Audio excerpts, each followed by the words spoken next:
Bismillahirrahmanirrahim. Assalamualaikum warahmatullahi wabarakatuh.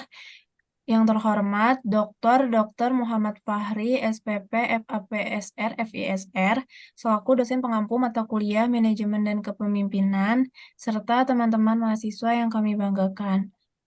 Di sini kami dari kelompok 3 ingin mempresentasikan hasil diskusi kami mengenai mengatasi masalah kepemimpinan. Di sini kami terdiri dari 3 orang. Yang pertama adalah Kisah Faiza, yang kedua ada saya sendiri, Putri Faida Hendriani, dan yang ketiga ada Katra Nadia Tuzahra.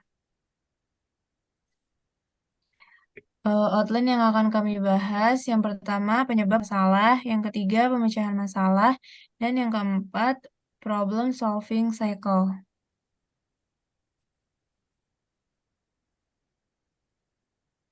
Baik, untuk materi pertama akan dibacakan oleh Katra Nadia Tuzahra. Kepadanya kami persilakan. Baik, terima kasih moderator. Di sini saya akan menjelaskan penyebab munculnya masalah. Sebagian besar pemimpin gagal menjalankan perannya karena secara individu mereka tidak mampu memberikan atau memfasilitasi kebutuhan anggotanya. Ketidakmampuan tersebut ditandai dengan yang pertama, tidak mampu menangani masalah, yang kedua, gagal menyalakan inovatif. Di sini gagal menyalakan inovatif ini ketika seorang pemimpin itu gagal menghidupkan kreativitas dalam tim. Dan pada akhirnya kehilangan solusi untuk keluar dari masalahnya. Permasalahan ini biasanya menyebabkan tim akan tergantung pada kepada pemimpinnya, kepada pemimpin tersebut. Yang ketiga ada tidak terbukanya dalam menerima kritik dan saran. Yang terakhir ada gagal memberikan motivasi.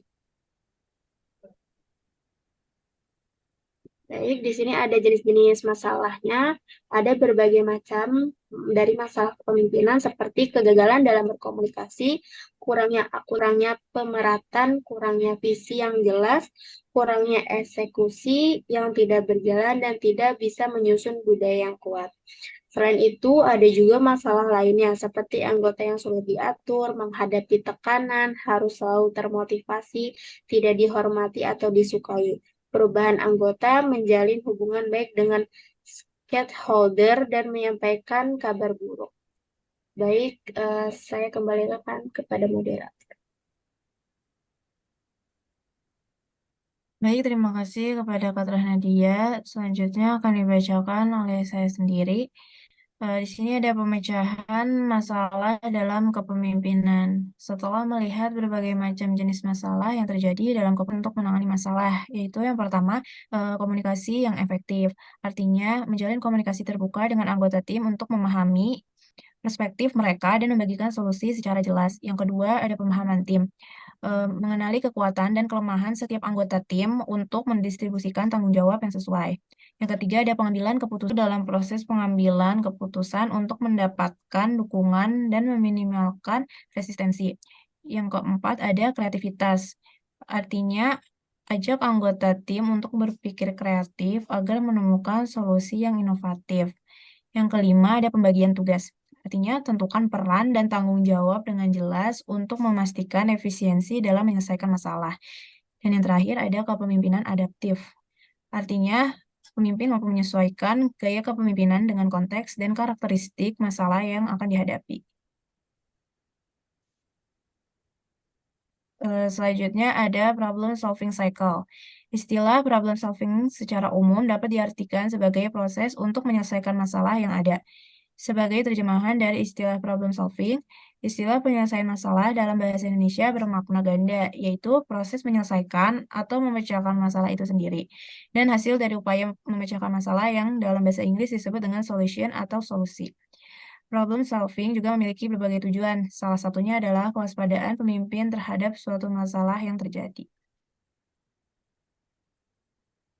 Baik, untuk materi terakhir akan disampaikan oleh Lakisa Faiza, kepadanya dipersilakan. Baik, terima kasih kepada Putri Faida Hendriani. Selanjutnya saya akan memaparkan siklus dari problem solving cycle ini. Yang pertama itu ada identifying and solving problem, di mana sebagai pemimpin tuh harus mendefinisikan dan menentukan masalah yang ada. Jadi tuh si pemimpin itu harus benar-benar yakin kalau misalkan ini tuh adalah masalah gitu loh. Langkah kedua ada analyzing problem atau menganalisa penyebab masalah. Sebelum melakukan penyelesaian masalah tuh kita harus mengetahui nih penyebab dari masalah itu apa. Langkah ketiga itu ada generating potential solution, di mana kita harus menyusun daftar solusi yang potensial. Eh, Misalnya tuh kayak solusi apa aja yang sekiranya efektif supaya masalah itu dapat terselesaikan. Langkah keempat ada selecting and planning solution, di mana kita harus menentukan dan merancangkan solusi yang dipilih. Setelah menemukan beberapa solusi, eh, kita harus merencanakan nih supaya solusi yang kita pilih itu dapat terselesaikan nih masalahnya. Nah, langkah kelima tuh ada implementing solution, di mana kita harus mengimplementasikan atau menerapkan solusi yang sudah kita pilih dalam proses penyelesaian masalah. Yang terakhir ada monitor and evaluating solution, di mana kita harus memantau dan mengevaluasi solusi yang dijalankan. Eh, yang dimaksud dari langkah keenam itu kita harus yakin kalau langkah ini tuh solusi yang ini tuh efektif dalam menyelesaikan masalah. Sekarang ada kesimpulan dari materi ini. Jadi materi yang sudah kita paparkan tadi dapat disimpulkan bahwa ada banyak ada solusi dari setiap permasalahan yang ada. Selain itu telah disebutkan juga berbagai tahap dalam memecahkan masalah atau problem solving cycle yang bisa diterapkan dalam kehidupan sehari-hari. Selanjutnya saya serahkan lagi kepada moderator. Baik, terima kasih kepada Lakisa Faiza. Berikut referensi yang kami gunakan.